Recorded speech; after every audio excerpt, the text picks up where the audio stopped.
बिस्मिल्लाहिर्रहमानिर्रहीम। अस्सलाम वालेकुम नाज़रीन, आप यूट्यूब चैनल देख रहे हैं। मैं इमरान ख़ान हूँ। नाज़रीन, इमरान ख़ान साहब की बहनों ने बहुत सख्त बयानात दिए हैं और देखें ये हालात का तकाज़ा है जो इमरान ख़ान साहब के साथ किया जा रहा है। अदालतें बिल्कुल इंसाफ नहीं दे रही, अदालतों के दरवाजे खटखटा के थक गए हैं। अदालती अहकामात जो है वो कोई अर्दली भी नहीं मानता, अपने जूते की नोक के ऊपर रखते हैं सिपाही अदालत के अहकामात को। तो हालत तो ये है इस वक्त पाकिस्तान में। और जो जजेस लाए गए हैं वो जजेस पहले से ही मुतनाज़े हैं, उनको लाया ही इन कामों के लिए गया है और वो अपने वही काम कर रहे हैं। चाहे सुप्रीम कोर्ट ऑफ पाकिस्तान हो, चाहे इस्लामाबाद हाई कोर्ट हो, चाहे लाहौर हाई कोर्ट हो, पूरे निज़ाम को पाकिस्तान की मिलिट्री एस्टेब्लिशमेंट ने अपनी एजेंसियों के ज़रिए से यरगमाल बनाया हुआ है और कोई भी जज इंसाफ देने की प्रॉपर पोजीशन में नहीं है। अब इसमें जो इमरान खान साहब की बहनों के स्टेटमेंट हैं, लीडरशिप के लिए सिंपल एक पैगाम है इमरान खान साहब की बहनों का। वो कहती हैं जी कि पार्टी ऐसे रिलैक्स है जैसे इमरान खान का इलाज हो गया है। जो इमरान खान का बयानिया का बोझ नहीं उठा सकता वो साइड पे हो जाए। अब अलीमा खानम ने बड़ी सख्त बातें की हैं पाकिस्तान तहरीक इंसाफ के बारे में, और अगर आप ये देखें वो एक बहन है तो वो ये बातें कर सकती हैं। एक पॉलिटिकल लीडर कभी ऐसी बातें नहीं करता। जो पॉलिटिकल लोग होते हैं वो कहीं ना कहीं गुंजाइश बचा कर रखते हैं, लेकिन ये बहनें हैं, इन्हें सियासत से कोई लेना देना नहीं है। ना इन्होंने कल को कोई ओहदेदार बनना है, ना इन्होंने वज़ीर आला ना वज़ीर आज़म, कुछ भी नहीं बनना इन्होंने। तो इसलिए इनकी तवज्जो इस बात पे है कि इनके भाई की जान बचे और इनके भाई का इलाज हो और इनके भाई को रिहाई मिले। अब वो ये कहती हैं कि इमरान खान की सेहत पर हम पीटीआई की तरफ से कुछ होता हुआ नहीं देख रहे। अब हम ये बात करेंगे। आज हाई कोर्ट में इमरान खान के मुकदमात लगे हुए हैं। उन्होंने पैगाम भेजा था कि सीनियर वकला जाकर मेरे केसेस लगवाएं। इमरान खान के टिकट होल्डर्स जो वकला थे वो कहाँ हैं? इमरान खान ने बहुत सारे वकीलों को टिकट दिए थे ना कि इन्हें इलेक्शन लड़ाओ, क्योंकि इमरान खान जानते थे कि एक बड़ी लीगल बैटल आगे उनकी पार्टी को लड़नी पड़ेगी। लेकिन वकला ने क्या किया? हामिद खान पीटीआई के सेनेटर हैं, वो किधर हैं? इमरान खान की आंख खराब है। हाई कोर्ट के 2 केसेस में जमानत मिल जाए तो वो बाहर आ सकते हैं। हामिद खान, लतीफ़ खोसा, अली जफ़र, बैरिस्टर गौहर, ये लोग सारे किधर हैं? गौहर साहब को वैसे तो सेहत की इतनी फिक्र है, चेयरमैन है, कहाँ है?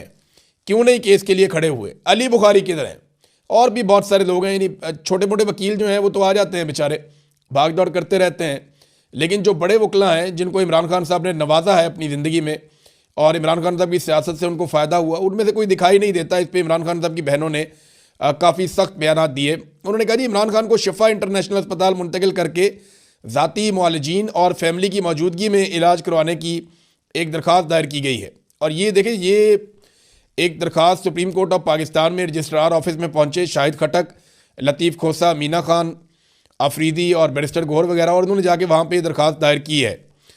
अब कोशिश तो यह है कि इमरान खान साहब को अस्पताल में मुंतकिल किया जाए और उनका इलाज जो है वो प्रॉपर तरीके से किया जाए, या कम से कम फैमिली की मौजूदगी में एक चेकअप तो हो जहाँ पे इमरान खान साहब के ज़ाती मुआलिजीन मौजूद हों और पता चले कि उनकी आंख की हालत है क्या। हमें 2 तरह की खबरें मिलती हैं। एक खबर मिलती है हुकूमती ज़राए से। अब अलशिफा अस्पताल में इसलिए इमरान खान को नहीं लेकर गए, ये इमरान खान साहब के फैमिली ज़राए बता रहे हैं और कुछ सहाफ़ी भी ये बात क्लेम कर रहे हैं। और मेरी अपनी इन्फॉर्मेशन भी ये है कि अलशिफा ने कंट्रोल होने से इनकार कर दिया था। अलशिफा इंटरनेशनल के अंदर उस तरह से पाकिस्तान की इंटेलिजेंस एजेंसियां कंट्रोल नहीं कर सकती जैसा कि वो पिम्स अस्पताल के अंदर कंट्रोल कर रहे हैं। और अलशिफा में आप बाहर से डॉक्टर भी ला के वहाँ पर इलाज नहीं करवा सकते, उनकी अपनी क्रेडिबिलिटी है।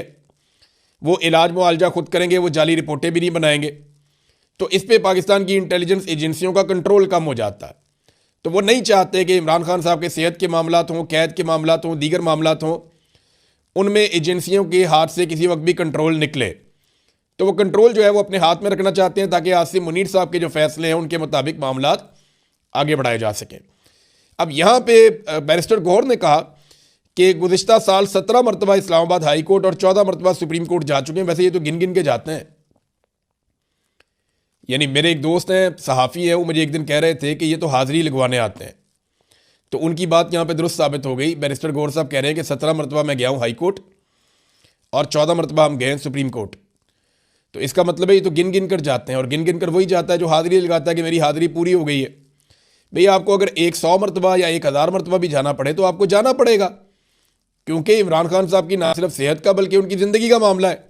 और आखिरी मरतबा जब इमरान खान साहब की मुलाकात हुई तो उन्होंने अपनी बहन को कहा था कि ये मुझे कत्ल कर देंगे, ये मुझे मार देंगे। और जो पैगाम उन्होंने भिजवाया वो ये भिजवाया कि मेरे ज़ाती मुआलिजीन से कहो कि वो मेरा इलाज करें और इसके लिए मेरी बहनों को कहो आवाज़ उठाएं, ज़ोर लगाएं।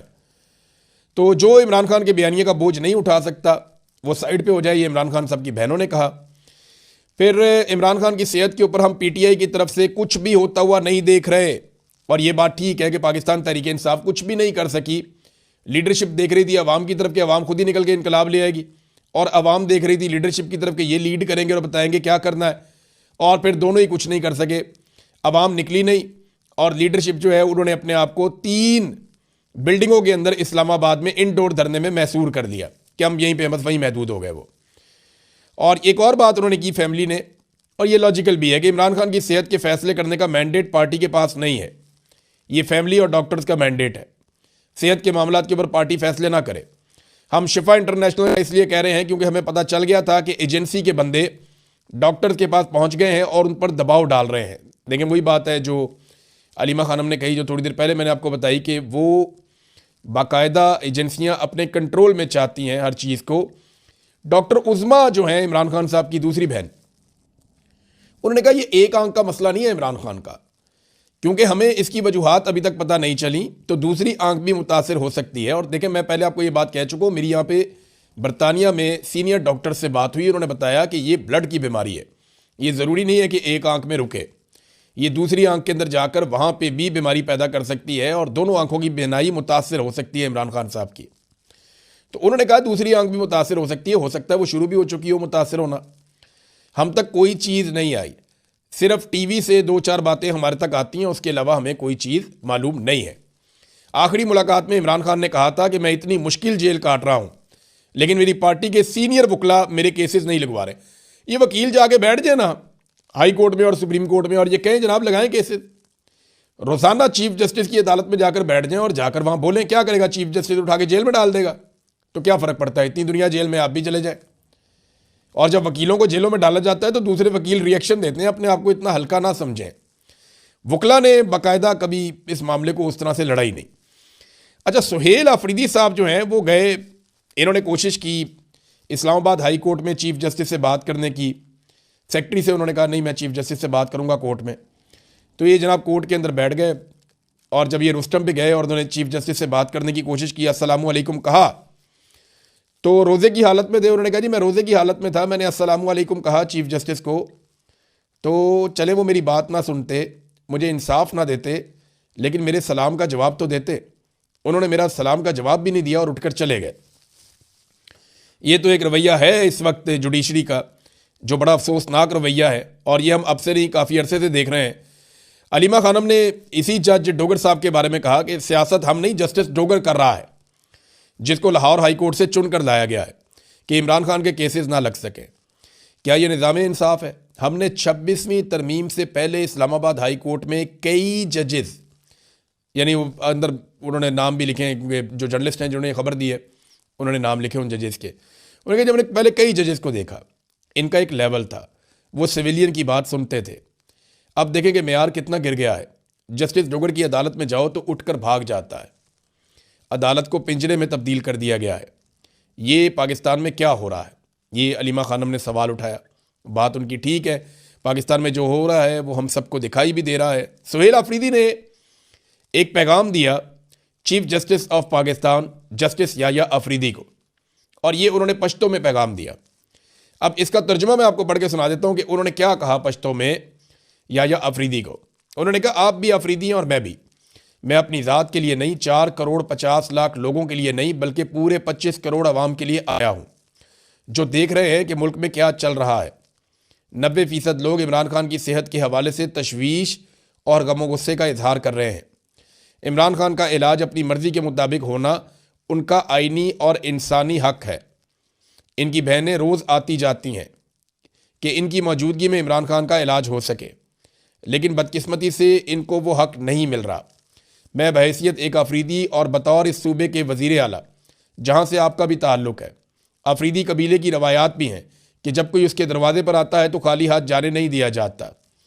इसलिए मैं आपके दरवाजे पर आया हूँ और मुझे उम्मीद है कि आप हमें और इमरान खान को इंसाफ देंगे। वज़ीर आला खैबर पख्तूनख्वा। जज्बाती करने की भी कोशिश की कि जनाब आप अफरीदी हैं, चलो पठानों वाली गैरती आप जगा लें, हम आपके दरवाजे पे बार बार इंसाफ के लिए आते हैं, तो आप हमें इंसाफ दें। भाई इंसाफ जो खुद आदमी नाइंसाफ़ी के साथ आया हो, 26वीं आईनी तरमीम के बाद एक जज का हक मार के justice Yahya Afridi chief justice of Pakistan बने, और फिर उनके बनने के बाद उन्होंने एक होम्योपैथिक अदालत में तब्दील कर दिया इस सुप्रीम कोर्ट ऑफ पाकिस्तान को, तो अब वो क्या इंसाफ देंगे? यानी वो खुद कंप्रोमाइज़ होकर आए हुए हैं, ऐसा दिखाई दे रहा है, और एस्टेब्लिशमेंट ही सारी चीज़ों को कंट्रोल कर रही है। बहरहाल सुहेल अफरीदी साहब को अब तो ना सुप्रीम कोर्ट से और ना हाई कोर्ट से इंसाफ मिला है। देखना यह है कि इंसाफ के लिए ये किस नहज तक जाते हैं और कितना ज़ोर लगाते हैं, क्योंकि इंसाफ लेने के लिए वो कह चुके हैं कि घी सीधी उंगली से नहीं निकल रहा, उंगली टेढ़ी करनी पड़ेगी। और साथ में उन्होंने इमरान खान रिहाई अमन फोर्स का ऐलान भी किया था। उसके ऊपर पाकिस्तान तहरीक इंसाफ के अंदर ही बंदे छोड़ दिए गए। तहरीक इंसाफ के अंदर देखें, बहुत सारे लोगों के दिमाग में अब ये सोच पैदा हो चुकी है, जो अली अमीन गंडापुर के दिमाग में सबसे पहले आई थी, कि इमरान खान किसी एहतजाज के नतीजे में नहीं, अवामी दबाव के नतीजे में नहीं, बल्कि किसी डील के नतीजे में बाहर आएगा। ये अली अमीन गंडापुर ने कहा था जून 2024 में। तो इनके दिमाग में तो पहले दिन से था, लेकिन बाकी लोगों को लगता था कि हम एहतजाज करेंगे, जोर लगाएंगे तो इमरान खान साहब के हवाले से दबाव बढ़ेगा, इमरान खान साहब बाहर आ जाएंगे। लेकिन दबाव बढ़ेगा तो उनको छोड़ना पड़ेगा।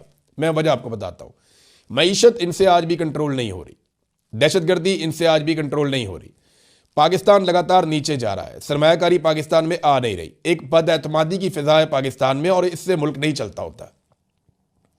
ये बदएतमादी इमरान खान साहब को निकालने के बाद शुरू हुई थी और आज के दिन तक जारी है। इसमें इजाफा हो रहा है, कमी नहीं हो रही। हर तरह का जुल्म करके देख लिया, सारे हथकंडे अपना लिए, लेकिन ये पूरा निज़ाम आसिम मुनीर साहब समेत बंद गली में चला गया है और ये अपने आप को फंसाते चले जा रहे हैं, फंसाते चले जा रहे हैं। इससे निकलने का एक ही रास्ता है कि ये इमरान खान से बात करें और पाकिस्तान में सियासी इस्तेहकाम लेकर आएँ। उसके लिए पाकिस्तान में एक नया इलेक्शन करवाना पड़ेगा, लेकिन उस तरफ ये जाने के लिए तैयार नहीं है। इन्हें पता है कि जब भी इलेक्शन होगा इमरान खान वापस आ जाएगा। और मिलिट्री एस्टेब्लिशमेंट, ये चंद लोगों की बात कर रहा हूँ, उनको खतरा है। इमरान खान ने कोई हर फौजी को सजा थोड़ी दे देनी है। ये तो चंद फौजियों को ऐसा लगता है जिन्होंने इस्तिस्ना लिया हुआ आसिम मुनीर ने या उनके साथ चंद और साथी हैं, उन्हें लगता है कि शायद वो किसी ऐसे नरगे में फंस जाएंगे इमरान खान के आने के बाद जिससे वो नहीं निकल पाएंगे, उन्हें यह लगता है, और इसकी वजह से वो इमरान खान का और इलेक्शन का रास्ता रोकते हैं। तो अब पाकिस्तान तहरीक इंसाफ के अंदर जो है वो एक डिवाइड पैदा हुई है और पूरी कोशिश की जा रही है तहरीक इंसाफ के अंदर से ये आवाज़ उठाने की कि जो इमरान खान की रिहाई के लिए सुहेल अफरीदी ने कोई फोर्स बनाने की बात की है वो ना बने, किसी भी नाम से ना बने। और अगर वो बन गई और नौजवान इकट्ठे हो गए तो एस्टेब्लिशमेंट के ऊपर फिर एक दबाव आ जाएगा और फिर अगला एक साल भी इसी तरह शदीद तरीन दबाव में गुजरेगा और वो दबाव से निकलते दोबारा से दबाव आ जाता है। तो इमरान खान को इररेलेवेंट करने में ये मुकम्मल तौर पे नाकाम रहे। अब जनाब दो तरह की खबरें हमारे पास। एक हुकूमत कहती है जी इमरान खान साहब की आंख ठीक हो रही है, जो खबर आती है इमरान खान साहब के ज़राए से वो ये कहती है कि आंख ठीक नहीं हो रही। इमरान खान साहब की फैमिली कहती है वो बिल्कुल मुतमईन नहीं है। हुकूमत कहती है जी आप इत्मीनान रखें, सब ठीक हो जाएगा। तो इसका पता कैसे चलेगा? ये कन्फर्मेशन तो सिर्फ इमरान खान साहब की फैमिली दे सकती है या उनकी पार्टी के लोग अगर इमरान खान साहब को जाकर मिले, वो लोग जिन पे कौम भरोसा भी करती है, तो फिर पता चलेगा ना कि इमरान खान साहब की आंख की हालत है क्या। तो आपको बाहर इंफॉर्मेशन आ जाएगी कि जनाब आंख उनकी ठीक हो रही है या नहीं हो रही, उनकी सेहत के मामला क्या है। तो ये अब छुपाया जा रहा है, मामला सामने नहीं आने दे रहे। शहबाज शरीफ ने नाज़रीन एक एतराफ़ कर लिया है। शहबाज शरीफ ने कहा कि जून 2023 में पाकिस्तान दिवालिया हो रहा था। देखें, जब हम ये खबरें दे रहे थे ना 2023 में, हम ये बता रहे थे कि पाकिस्तान दिवालिया हो रहा है, तो उस वक्त हमारे ऊपर गद्दारियों के और बगावतों के मुकदमे दर्ज हो रहे थे। हमारे ऊपर लगातार मुकदमे दर्ज करके ये कहा जा रहा था कि ये मुल्क के दुश्मन है, और हम ये बता रहे थे कि पाकिस्तान की मौजूदा रजीम ने इतनी तबाही फेरी है कि मुल्क दिवालिया हो रहा है। शहबाज शरीफ आज ये नहीं कह सकते कि इमरान खान के दौरे हुकूमत में पाकिस्तान दिवालिया हो रहा था। इमरान खान साहब की हुकूमत ख़त्म हुई अप्रैल 2022 में, यानी अप्रैल के दूसरे हफ्ते में 2022 में इमरान खान साहब की हुकूमत ख़त्म हो चुकी थी और शहबाज शरीफ साहब वज़ीर आज़म पाकिस्तान बन चुके थे। PDM की सरकार लाकर इंस्टॉल की जा चुकी थी, इम्पोर्टेड हुकूमत। तो वो 2022 में हुकूमत आती है शहबाज शरीफ की। तो शहबाज शरीफ ने यह नहीं कहा कि इमरान खान के दौरे हुकूमत में पाकिस्तान दिवालिया हो रहा था।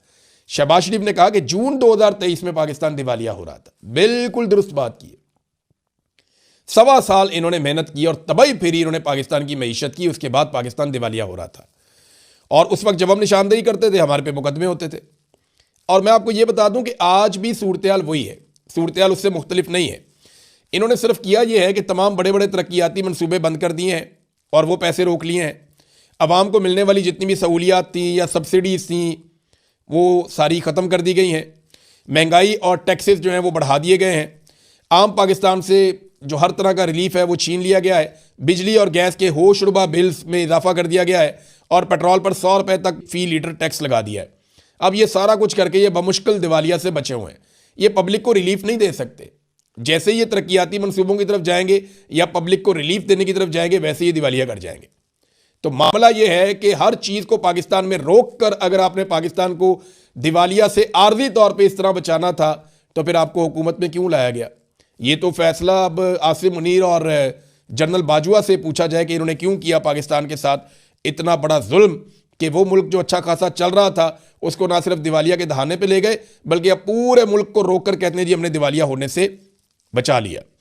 और हालात इनके ये हैं कि पाकिस्तान में इन्होंने अगर कंट्रोल किया ना किसी चीज़ को तो सिर्फ नैरेटिव को कंट्रोल किया, यानी मीडिया को कंट्रोल किया, सोशल मीडिया को कंट्रोल करना, मीडिया को कंट्रोल करना, यही इनकी ख्वाहिश। 22 अरब रुपए के इन्होंने जहाज़ ले लिए, 40 अरब रुपए इन्होंने फायरवॉल में मुबैना तौर पर डबो दिए। इस पर प्रोग्राम्स नहीं हो रहे, इस पर कोई बात नहीं कर रहा। यानी इस पर बात करनी चाहिए ना मीडिया को। 4 अरब रुपया आवाम को दिया था, जो जंग ज़दा लोग हैं, जो बहुत परेशान हैं। सुहेल अफरीदी ने तो मीडिया ने ज़मीन आसमान के कलाबे में ला दिए थे।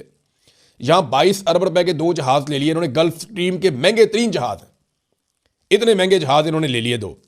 40 अरब रुपए की इन्होंने फायरवॉल जो है वो ज़ाया हो गई इनकी, अब कहते हैं हम फिर लगाएंगे। और 10 अरब रुपए में इन्होंने PIA बेच दिया 38 जहाज़ों समेत। तो सवाल ये पैदा होता है कि फौजी फाउंडेशन को जहाज़ बेचा, कोई प्रोग्राम क्यों नहीं करता, कोई बात क्यों नहीं करता इसके ऊपर? क्योंकि मीडिया को इन्होंने कंट्रोल कर दिया पूरे तरीके से। पाकिस्तान जो है वो मीडिया के अंदर ही ठीक है, आदादो शुमार जो है वो मीडिया के अंदर ही ठीक है। आम आदमी के सामने आप माइक करते हैं तो वो कहानी सुनाता है कि आप परेशान हो जाते हैं कि आम आदमी की ज़िंदगी इन्होंने अजीरन करके रख दी है। ये है नादरीन हालात। हाँ, एक और स्टेटमेंट नादरीन, ये डोनाल्ड ट्रंप ने स्टेटमेंट दिया है कि ईरान जल्द ऐसे मिसाइल बना लेगा जो अमेरिका तक पहुंचेंगे। देखें, ये पहले अमेरिकन को हर दफ़ा डराते हैं